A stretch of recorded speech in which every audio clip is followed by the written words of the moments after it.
Hello everyone, my name is Sam. I'm a mother, I'm a grandmother, and I'm an educator. And today I'm going to read for you The Echidna and the Shade Tree. This is a story that was told by a lady called Mona Green, and she was from the Jaru tribe in Western Australia. And they shared lots of stories, and they were told and they were passed down. And I would like to acknowledge her tribe for this story.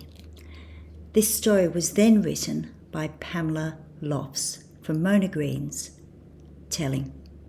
Let's start. Before we do, after the story you will need a piece of paper, some wooden sticks. I had to eat 2 ice creams last night to get these. And some crayons. Here we go. The Echidna and the Shade Tree. Away out in the middle of the desert, there once grew a huge tree. It was so big that it shaded the whole land from the scorching sun. All the animals lived in the shade of the tree. Each day they would hunt for food while old Echidna stayed behind. He looked after the children. So the dingo went hunting with a spear, the kangaroo, the emu, and goanna. Each time when the animals returned with the food, they would give the children the tastiest bits, but poor old Echidna got only the scraps. This made Echidna very angry. He grabbed hold of that giant shade tree and shook it. He pulled it and with a mighty tug tore it right out of the ground, roots and all. He put the tree on his back and stomped off. Soon the animals realized that their shade was moving and that they would die of thirst in the hot sun. They chased after Echidna and begged him to stop. They begged him to put the tree back. But he just marched on in anger. The animals threw a boomerang. Surely that would stop them. But it didn't. It hit him on the feet and it broke his toes. Oh dear. But he still shuffled on. At last the animals hurled their spears. Can you see there's Echidna and there's the tree on his back. He's going over a big hill. Could be an ant hill. Echidnas like ants. Echidna howled in pain. Soon he was completely covered with spears. The giant tree crashed to the ground. It rolled over and over across the plain. The plain is like a flat area of land.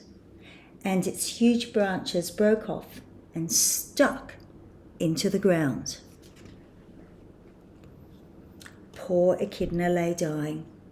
Soon the animals began to feel sorry for him.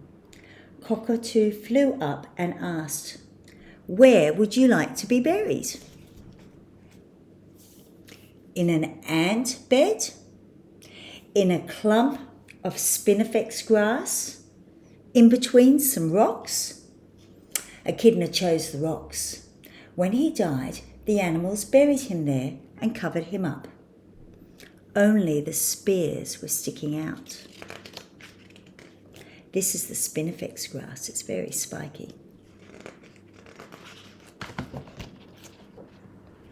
To this day, echidnas have spears on their backs. They still shuffle about on little bent and broken feet as they hunt for ants amongst the rocks. The animals, too, still live in the desert. They hunt in the shade of the small trees that grew from the branches of the one giant tree. and they will never die of thirst, because water filled up the hole left by the shade tree and made a huge lake called Nongra. That is the story of the echidna, the shade tree, and how the echidna got his spines. I thought we might make an echidna with his spines, so that's what the sticks are for. So what I've done, first of all, what I'm going to do is I'm going to decorate my pieces of wood, and I'm going to put some patterns on them. There's a lovely picture in this book, this one. Look at the beautiful patterns they have done on their spears. I'd like to do something like that.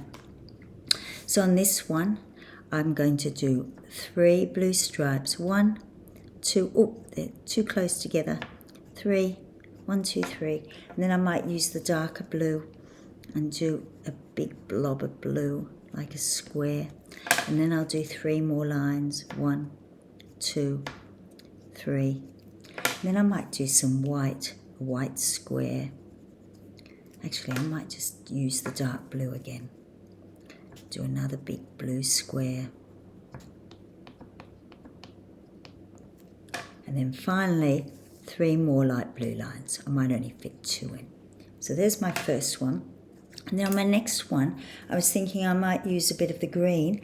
And maybe I could do a few diagonal lines. 1, 2. Then I could do some circles, 1. Then I could do some diagonal lines. I could do some circles. Do another diagonal line. And I could highlight it with the white.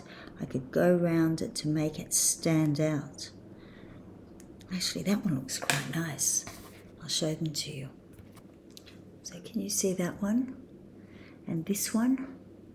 And if I had lots of sticks, I could make lots of spears. And then what I would do, I drew this earlier. I drew an echidna here, like the one in the book. And I could colour him in black, or I could decorate him, and then I can stick my spines on my echidna all the way around and make the story of how the echidna got his spines, which was told to us by Mona Green from the Jaru tribe in WA. Beautiful stories passed on to us so that we can remember them. Take care, everyone. Be good, and I'll see you next time. Bye.